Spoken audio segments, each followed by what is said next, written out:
You walk past their stores every day. Louis Vuitton, Chanel, Gucci, Hermès. You think these brands belong to shareholders on the stock market, but you are wrong. Three families you have never heard of secretly control almost every luxury brand you love. They do not appear on Forbes lists. They give no interviews. They have kept this hidden for over 100 years.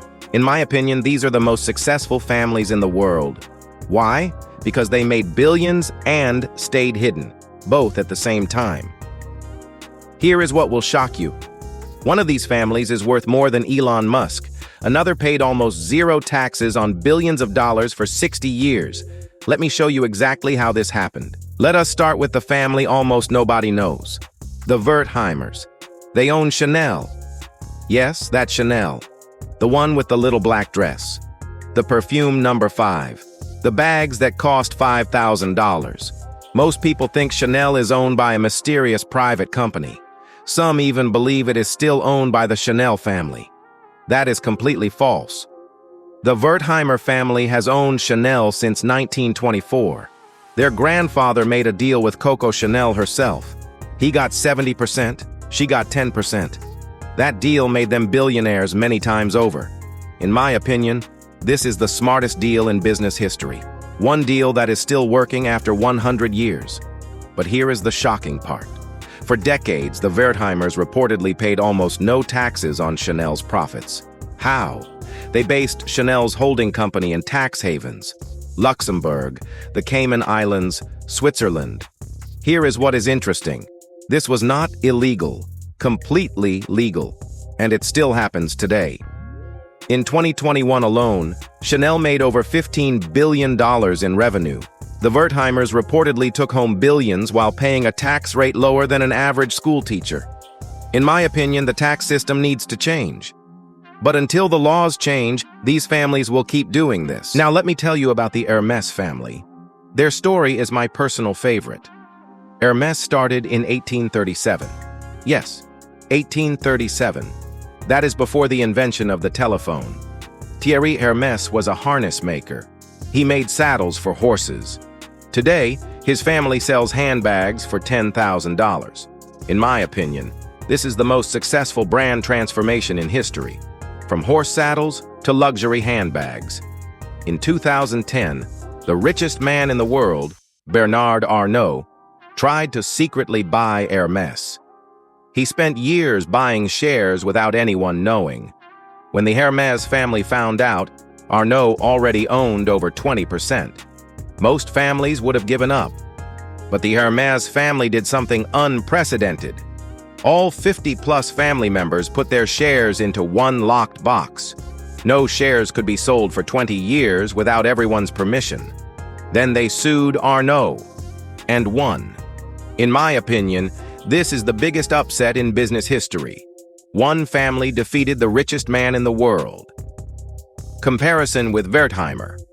The Wertheimers used tax havens. The Hermès family used a legal pact.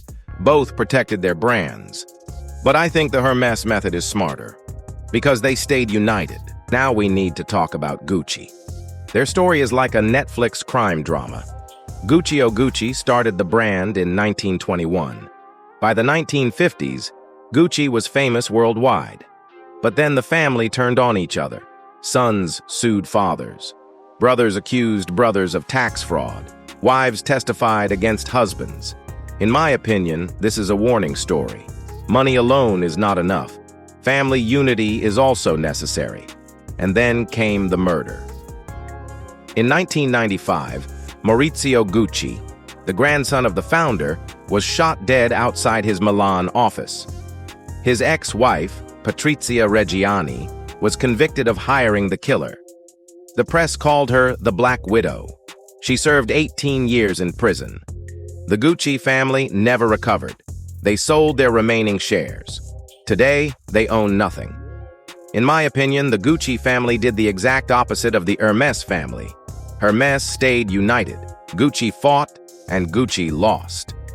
Enter the Pinault family. François Pinault started with a wood trading company. He was not born rich, but he understood something important. Real money is not in making products. Real money is in owning the brands that make products. He bought Gucci in 2004 for over $8 billion. Today, his company Kering owns Gucci, Yves Saint Laurent, Balenciaga, and Bottega Veneta. Lesson for us: Pinault did not build a luxury brand. He bought them. That is a different strategy. And it worked. Now we come to the most powerful family of them all, the Arnaults. Bernard Arnault is currently the richest person on earth. His net worth fluctuates between $180 billion and $220 billion. He is richer than Elon Musk and Jeff Bezos on some days. Arnault controls LVMH. That is 75 luxury brands, including Louis Vuitton, Dior, Givenchy, Fendi, Bulgari, Tag Heuer, and Sephora. In my opinion, this is the most powerful business empire in the world. 75 brands, one family, one vision. But here is the genius move. Arnault has given his 5 children equal voting rights in the holding company. None of them can sell without the others agreeing. This keeps the empire in family hands for generations. Comparison with other families: the Wertheimers used trusts. The Hermès family used a family pact. Arnault trained his children. 3 different strategies. All 3 work. In my opinion, Arnault's method is the most modern. He is making his children CEOs. This is a dynasty. Here is the revelation that changes everything. In 2021, an investigative journalism group released the Pandora Papers. Millions of leaked documents showed how the world's richest people hide their wealth. And guess who appeared in those documents? The Wertheimer family, the Pinault family, even the Arnault family. According to the Pandora Papers, the Wertheimer family used a trust in the Cayman Islands to hold billions in assets. In my opinion, these documents are not just for celebrities. They are for regular people too, because when billionaires do not pay taxes, the government cannot collect that tax, and that tax ends up coming from regular people. Let me put this in perspective. A school teacher pays about 30% of their income in taxes. A nurse pays about 25%. The Wertheimers reportedly paid less than 5%. The teacher cannot do that. The nurse cannot do that. Only billionaires can. In my opinion, this system is not fair. But this is reality, and understanding this reality is important. Now here is the final twist you did not expect. Some of these families are not actually European. Not originally. The Wertheimer family originally came from Germany. They were Jewish. When the Nazis rose to power, they fled to the United States. Coco Chanel reportedly tried to use Nazi laws to steal their company. She failed. After the war, the Wertheimers returned, and they never forgot. According to historical records, the Wertheimers spent decades quietly supporting Jewish causes. They donated millions to rebuild synagogues. They funded scholarships, but they never talked about it. Not once. In my opinion, this is the most important part. These families are not just rich. They have their own painful history. That is why they believe in secrecy. The Hermès family has a similar story. During World War II, the family helped Jewish workers escape France. They hid them in their factories. Again, nobody knew. The family never spoke about it. In my opinion, secrecy has become a culture for these families. They hide even their good deeds.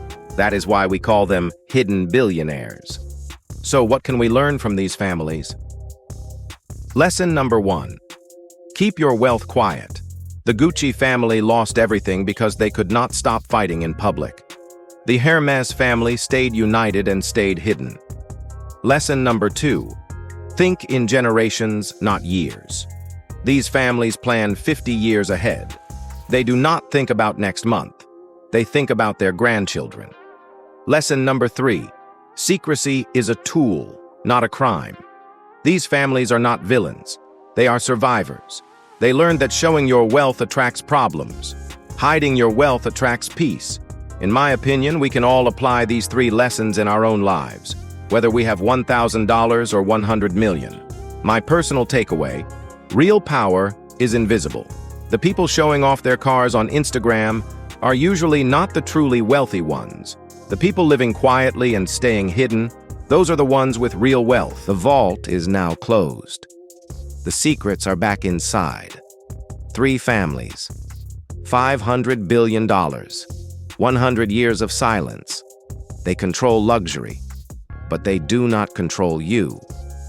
My question for you: which of these three families do you think has the smartest strategy? The Wertheimers, the Hermès family, or the Arnauts? Let me know in the comments. And if you want more untold stories of the ultra-rich, subscribe to the Billionaire Vault. Hit that bell icon. This is the Billionaire Vault, unlocking the secrets of the ultra-rich. See you in the next one.